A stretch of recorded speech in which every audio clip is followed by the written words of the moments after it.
দেশে সাম্প্রতিক দাঙ্গার কোনো সুযোগ নেই, দাবি ধর্ম উপদেষ্টার।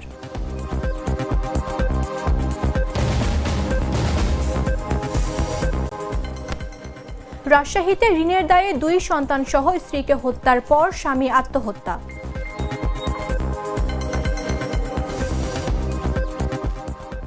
সিন্ডিকেটের বাধায় 40 মিনিট আটকা অ্যাম্বুলেন্স, প্রাণ গেল নবজাতকের।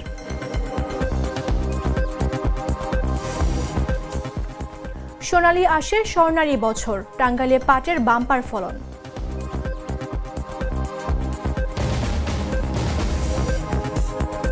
এবং লালমনিরহাটে তিস্তার পানি কমলেও দুর্ভোগে 5 উপজেলার মানুষ।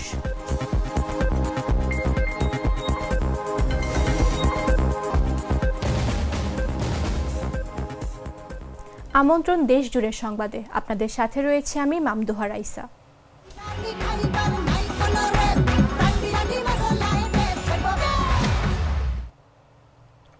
জাতীয় নির্বাচনকে কেন্দ্র করে দেশের সাম্প্রদায়িক দাঙ্গার কোনো সুযোগ নেই বলে উল্লেখ করলেন ধর্ম উপদেষ্টা ডক্টর আফম খালিদ হোসেন।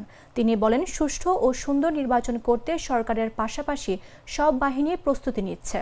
শুক্রবার দুপুরে সুনামগঞ্জের তাহিরপুর উপজেলার লাউরের ঘর এলাকায় শ্রী শ্রী অদ্বৈতাচার্য মন্দির কমপ্লেক্স নির্মাণ কাজ পরিদর্শন শেষে এসব কথা বলেন তিনি। ধর্ম উপদেষ্টা এ সময় বলেন, সরকার নির্বাচনের রোডম্যাপ ঘোষণা করেছে, নির্বাচন কমিশন সেই অনুযায়ী কাজ করবে। এরই মধ্যে পুলিশের ট্রেনিং, সেনাবাহিনীর কতজন লোক থাকবে সেই কাজ শুরু হয়েছে বলেও জানান তিনি।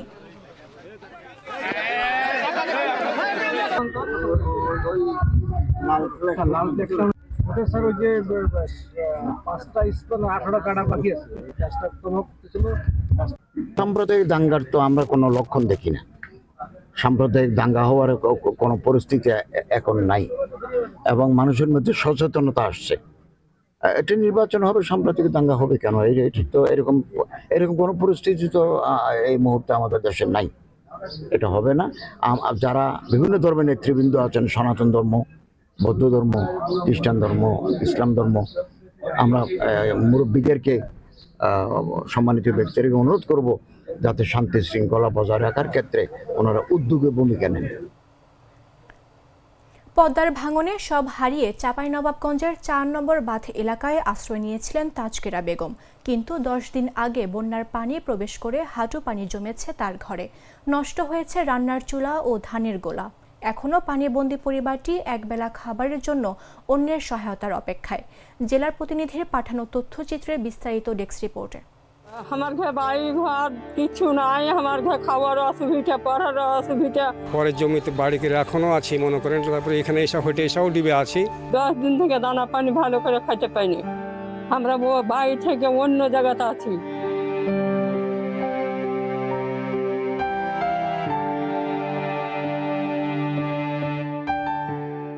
পদ্মার ভাঙনে সব হারিয়ে 1 মাস আগে চাঁপাইনবাবগঞ্জের 4 নম্বর বাঁধ এলাকায় এসে আশ্রয় নিয়েছিলেন তাজকিরা বেগম, কিন্তু নতুন ঠিকানাও তার জন্য নিরাপদ হয়নি। গেল 10 দিন আগে বন্যার পানি ঢুকে পড়ে তার টিনের ছাউনির ঘরে। হাঁটু পানি জমে নষ্ট হয়ে গেছে রান্নার চুলা ও ধানের গোলা।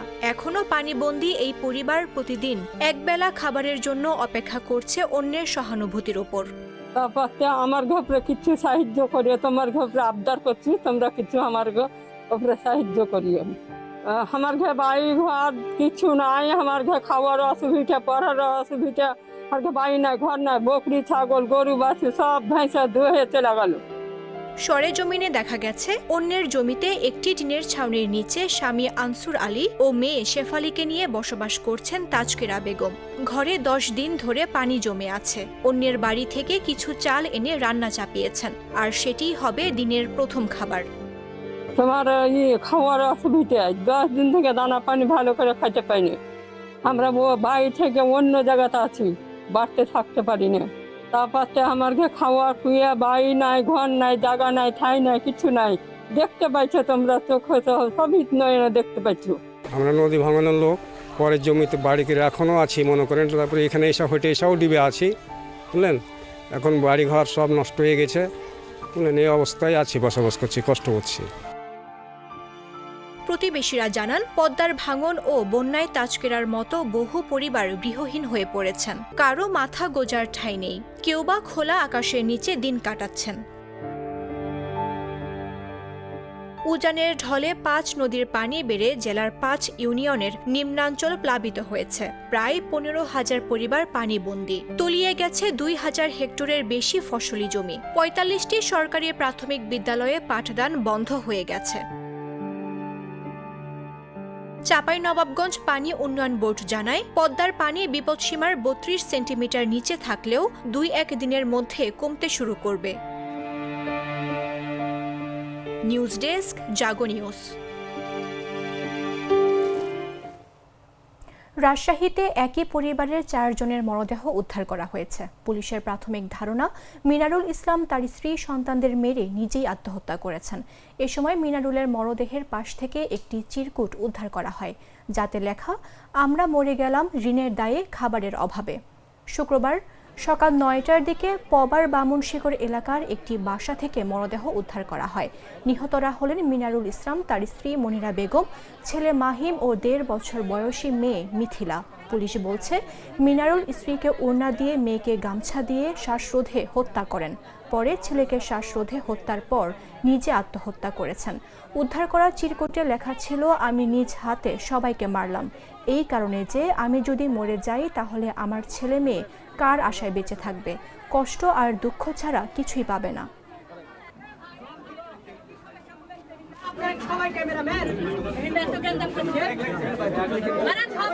ঘটনাস্থলে এসে আমরা দেখি যে উনার এখানে মানে মিনারুল ইসলাম, উনার বয়স আনুমানিক 35-36 হবে। তো উনার বাড়িতে 2টা কক্ষ, এক কক্ষে উনার স্ত্রী এবং একটা মেয়ে, 2 বছরের একটা মেয়ে বাচ্চা, আর আরেক কক্ষে উনার একটা ছেলে এবং যে ভিকটিম যে মানে মিনারুল, উনাকে আমরা দেখতে পাই। তো এখানে যেটা দেখা হচ্ছে যে স্ত্রী এবং যে ছোট বাচ্চাটা তারা যে কক্ষে আছে পাশের রুমে, সেখানে তাদের গলাতে মানে শ্বাসরোধ করে হত্যা করা হয়েছে মনে আমাদের কাছে প্রাথমিকভাবে মনে হচ্ছে। আর পাশের রুমে যেখানে উনি থাকতো ওখানেও ওই খাটের মধ্যে উনার ছেলেকে আমরা দেখতেছি, সে মৃত অবস্থায় আছে, সেও মানে শ্বাসরোধ করে হত্যার মতো মনে হচ্ছে। এবং ভিকটিম যিনি অর্থাৎ মিনারুল, উনি ফ্যানের মধ্যে ঝুলিয়ে নিচে একটা মানে আছে, চেয়ার আছে, ঝুলিয়ে আত্মহত্যা করছে মনে প্রাথমিকভাবে মনে হচ্ছে। আর কক্ষে একটা চিরকুট পাওয়া গেছে, চিরকুটে উনি ঋণগ্রস্ত এবং আর্থিক অনটন এই কথাগুলো লেখা আছে। তো আমাদের সিআইডির ফরেনসিক টিম এবং পিবিআই ওনারা, আমি তো মশলা বদলে ফেলেছি, এবার আপনিও বদলে ফেলুন। একবার প্রাণ গুঁড়া মশলা ব্যবহার করেই দেখুন।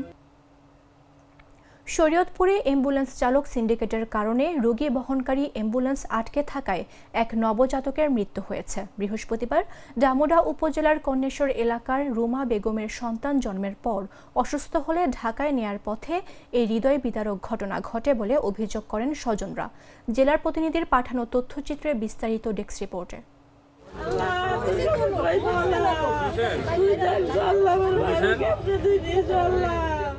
শরীয়তপুরে রোগী বহনকারী একটি অ্যাম্বুলেন্স আটকে রাখায় অসুস্থ অবস্থায় এক নবজাতকের মৃত্যুর ঘটনা ঘটেছে। অভিযোগ উঠেছে, শরীয়তপুরের অ্যাম্বুলেন্স চালক সিন্ডিকেটের কবলে পড়ে দীর্ঘ সময় আটকে থাকার কারণেই এই হৃদয় বিদারক ঘটনা ঘটে।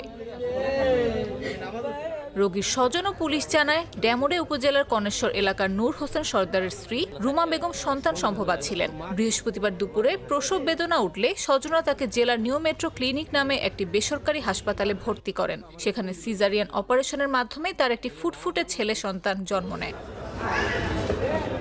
তবে বাচ্চাটি ভূমিষ্ঠ হওয়ার পর থেকেই কিছুটা ঠান্ডার সমস্যায় ভুগছিল। পরে শিশুটিকে উন্নত চিকিৎসার জন্য ঢাকা নেওয়ার পরামর্শ দেন হাসপাতালের চিকিৎসক। পরিবারের লোকজন তখন শিশুটিকে নিয়ে ঢাকা যাওয়ার জন্য ঢাকাগামী একটি অ্যাম্বুলেন্স 5,000 টাকায় ভাড়া করেন।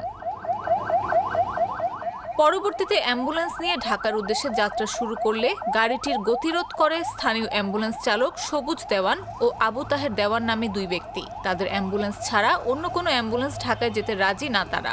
এক পর্যায়ে তারা ঢাকাগামী সেই অ্যাম্বুলেন্স চালকের কাছ থেকে জোরপূর্বক চাবি কেড়ে নিয়ে তাকে শারীরিকভাবে লাঞ্ছিত করতে থাকে। এ সময় রোগীর লোকজন বাধা দিলে তাদেরও লাঞ্ছিত করা হয়। বাচ্চারা ওই মেট্রোতে ডেলিভারি হয়েছে, পরে অসুস্থ ছিল, পরে আমি একটা অ্যাম্বুলেন্স ভাড়া করছি ওই রফিকুল ভাইয়ের মাধ্যমে। খান ক্লিনিকের সামনে তো নেওয়া ধরছে মতন, ওই জায়গায় 2 জন লোক যাইয়া গাড়ি আটকায় দিছে। 40 মিনিটের মতো ওই জায়গায় হেরা উড়াউড়ি করছি। পরে আমি বলছি যে ভাইয়া গাড়িটা ছাইড়া দেন, বাচ্চাটা মারা যাবে, এরা ছাড়ে নেই। বলতেছে যে আপনি এই গাড়িতে নামেন, আমাকে গাড়িতে যান, লাগলে 1000 টাকা কম দিন তবে নামেন। এরা বলার পরে আমি বলছি যে না ভাই, এই গাড়িটা ছাইড়া দেন, লাগলে আমি আপনাকে 1000 দিয়ে দিতেছি, বাচ্চাটা ছাইড়া দেন, মরে যাবো না। ছাড়ে নেই, হেরা ড্রাইভারের কলারটা ধইরা মনে করেন চাবি নিয়ে গেছে, ওই জায়গায় 1 ঘন্টা ধরে উড়াউড়ি করে, পরে বাচ্চাটা মারা গেছে ওই জায়গায়। এ অবস্থায় দীর্ঘ 40 মিনিট আটকে থাকার পর শিশুটি সেখানেই মারা যায়। এই ঘটনায় অভিযুক্তদের দৃষ্টান্তমূলক শাস্তির দাবি করেন রোগীর স্বজনরা। ওর আগে সেই ড্রাইভার হুন্ডা টান্দা নামাই লাইছে, টান্দা নামাইছে মতন আমার ছেলে আবার সেই অক্সিজেন ধরে রাখছে। আমার ছেলে কয় এই তুমি ড্রাইভার নামাও কি লিখে, আমার ইমার্জেন্সি রুগী, তাড়াতাড়ি তুমি সারো, তোমাকে পরে এটা যাওয়া হইব নি। আর এই কথা কইলো না মতন আমার ভূতের আবার আয়া 5-6 কলারটা টান্দা লয়ে গেছে গা, আমার নাতির অক্সিজেন দাঁত তুমি ছুটে গেছে। তো এই দেখি আমার নাতি এই চোখটি মেলা ছায়া এই চোখটি বুঝে গেল গা। আর আমার ভাইয়ের দম সারে মানে বাবা, আমি তো এক কথা কইলাম বাবা, আমার মায়া যদি শুনে, আমার মায়ের আমি শরীর থেকে নিতারি নাকি আমি কইতারি না, মানে বাবা তোমাকে বিচারে যা কয় সেই বাবা করে, আমার কিছু নাই, আমার রান্না গেছে গা বাবা, আমি আর কি কম। এই ঘটনার পর ঘটনাস্থল থেকে সটকে পড়েন ওই 2 স্থানীয় অ্যাম্বুলেন্স চালক। আমি কম টাকা গাড়ি কেন দিলাম, ওদের বেশি টাকা কেন নিতে পারলো না, এই জন্য রুগী আটকে রাখছে, গাড়ি দেয় নাই, পরে রুগীটা মারা গেছে। এই সিন্ডিকেটের সাথে যেহেতু গাড়িটা সবুজ দেওয়ান আটকেছে, সবুজ দেওয়ানের বাবা এখানে ছিল, এরপরে আরো অনেক অ্যাম্বুলেন্সের ড্রাইভার ছিল, আব্দুল হাই ছিল অ্যাম্বুলেন্সের ড্রাইভার, এবার বিল্লাল টিল্লাল আর অনেকেই ছিল, কিন্তু মূলত ড্রাইভারের গায়ে হাত দিছে এই সবুজ দেওয়ান, আর ওই চাবিও বারবার বন্ধ করে চাবি নিয়ে গেছে সবুজ দেওয়ান, আর ওর বাপে ওই জায়গায় ছিল। আমি বারবার রিকোয়েস্ট করছি যে ভাই ইমার্জেন্সি রুগী গাড়িটা ছাইড়া দেন, কিন্তু তারা ছাড়ে নেই। এ ব্যাপারে পালং মডেল থানার ভারপ্রাপ্ত কর্মকর্তা হেলাল উদ্দিন বলেন, ভুক্তভোগী পরিবারের অভিযোগের ভিত্তিতে পরবর্তী ব্যবস্থা নেওয়া হবে। তো এই বিষয়ে আমাদের ভুক্তভোগী পক্ষ থেকে কেউ আমাদেরকে এখন অভিযোগ করে নাই, আর এখানে সিন্ডিকেট বা অন্য কোনো কিছু জড়িত আছে কিনা ভুক্তভোগী পক্ষ থেকে অভিযোগ দিলে বা আমাদের নিজের থেকে আমরা এখানে বিষয়টাকে খতিয়ে দেখবো, আর ভুক্তভোগী পক্ষ থেকে লিখিত অভিযোগ দিলে আমরা আইনগত ব্যবস্থা গ্রহণ করবো। নিউজ ডেস্ক, জাগো নিউজ। টাঙ্গাইলে এবছর পাটের বাম্পার ফলনে উচ্ছ্বসিত চাষিরা। মৌসুমের শুরুতেই গেল বছরের তুলনায় বেশি দামে পাট বিক্রি হওয়ায় তাদের মুখে হাসি ফুটেছে। কৃষকদের মতে এবছর বোরো ধানের চেয়ে পাটের আবাদ বেশি হওয়ায় আয়ের সম্ভাবনাও বেড়ে গেছে। টাঙ্গাইল প্রতিনিধির পাঠানো তথ্যচিত্রে বিস্তারিত ডেস্ক রিপোর্টে।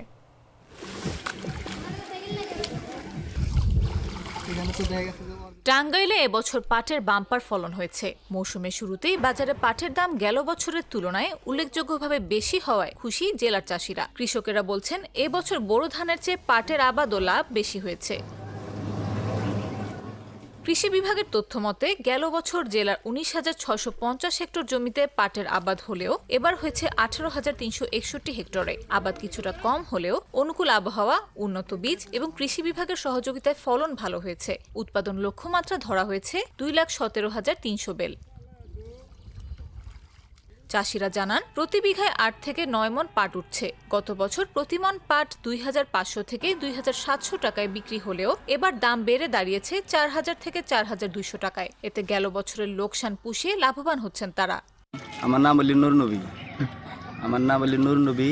আমার ঘরে জায়গা বনছি লিখে 33 ডিসিমাল বনছি। 33 ডিসিমাল জায়গার মধ্যে মনে করেন পাট হয় লিখে আপনার 8 থেকে মনে করেন 9 মণ পাট আর বেশি হয় না। আর এবার মনে করেন যে গতবারের একটু বেশি হয়েছে, বাজারটা একটু বেশি, পাটও আল্লাহ বেশি দিছে। গতবার বাজার নিম ছিল, এবার একটু বাজারটা একটু চড়া। এই বাজার চড়ার কারণে গৃহস্থর একটু পোষাইতেছে। তারপর তো মনে করেন নানান দিকে মনে করেন গৃহস্থর লিখে খরচা, মানে গাড়ি ভাড়া করে আনা লাগে, ভ্যান গাড়িটা ঘোড়া গাড়ি দেয় নাই না, তাদের জাগবেন পানি নেই দেশে, এই কারণে মনে করেন খরচা একটু বেশি হইতেছে। এবার ফলন ভালো, এবার বাজারও ভালো, এবার গৃহস্থর একটু লাভবান হইতেছে, পাটের বাজার একটু ভালো। 38 থেকে মনে করেন যে 4,042 টাকা দাম হইতেছে পাটের বাজার। মনে করেন যে এবার গৃহস্থ পোষাবো, লাভবান হইতেছে। ভুয়াপুর উপজেলায় সবচেয়ে বেশি এবং ধনবাড়িতে সবচেয়ে কম আবাদ হয়েছে। বর্তমান জেলার বিভিন্ন গ্রামে পাট কাটা, জাগ দেয়া, আঁশ ছাড়ানো ও শুকানোর কাজে ব্যস্ত সময় পার করছেন কৃষি পরিবারগুলো। নারী পুরুষ মিলে এসব কাজে অংশ নিচ্ছেন। শ্রমিকরাও প্রতিদিন 500 টাকা মজুরিতে কাজ করছেন।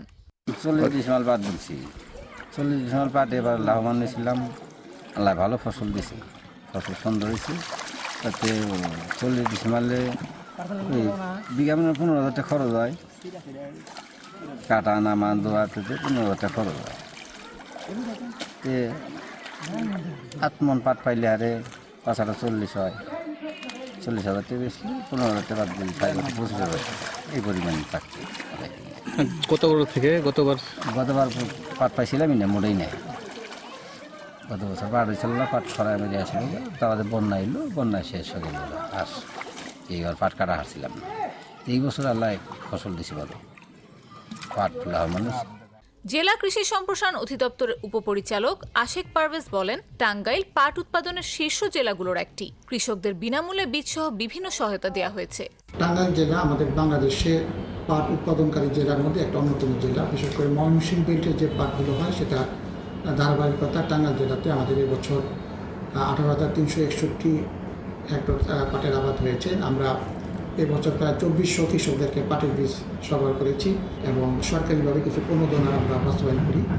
বিনামূল্যে বীজ এবং ভালো জাতের যে সমস্ত জাতগুলো আছে সেই সমস্ত জাতের বীজগুলো আমরা সরবরাহ করি এবং কিছুদেরকে কিছু প্রণোদনা বা কিছু বিনামূল্যে সারও আমরা বিতরণ করি।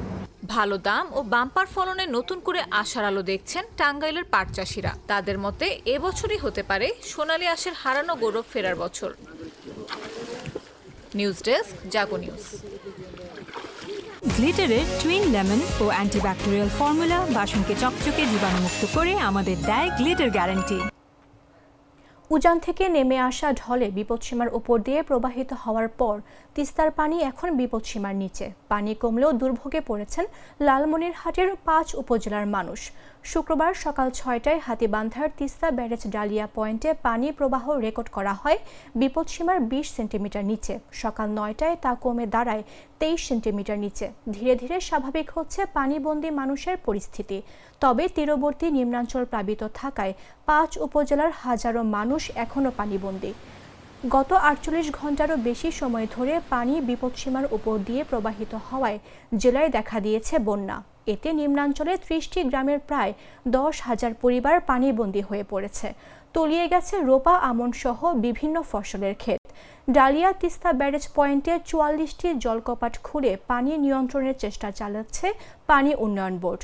বন্যা সতর্কতা কেন্দ্রের তথ্য মতে কাউনিয়া পয়েন্টে তিস্তার পানি বিপদসীমার 10 সেন্টিমিটার নিচে এবং ধরলা নদীর শিমুলবাড়ি পয়েন্টে 32 সেন্টিমিটার নিচ দিয়ে প্রবাহিত হচ্ছে।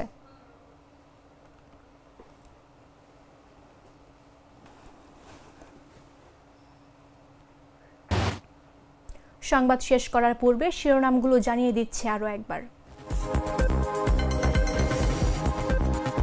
দেশের সাম্প্রদায়িক দাঙ্গার কোনো সুযোগ নেই, দাবি ধর্ম উপদেষ্টার।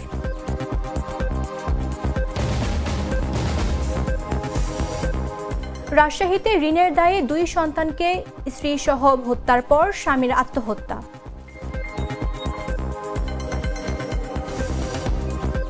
সিন্ডিকেটের বাধায় 40 মিনিট আটকা অ্যাম্বুলেন্স, প্রাণ গেল নবজাতকের।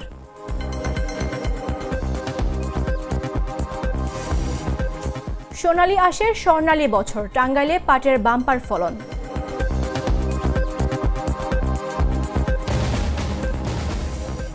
এবং লালমনিরহাটে তিস্তার পানি কমলেও দুর্ভোগে 5 উপজেলার মানুষ।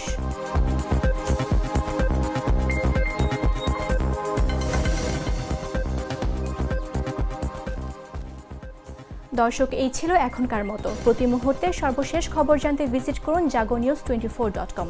ফলো করুন আমাদের ভেরিফাইড ফেসবুক পেজ এবং সাবস্ক্রাইব করুন জাগো নিউজের ইউটিউব চ্যানেল। ধন্যবাদ সবাইকে।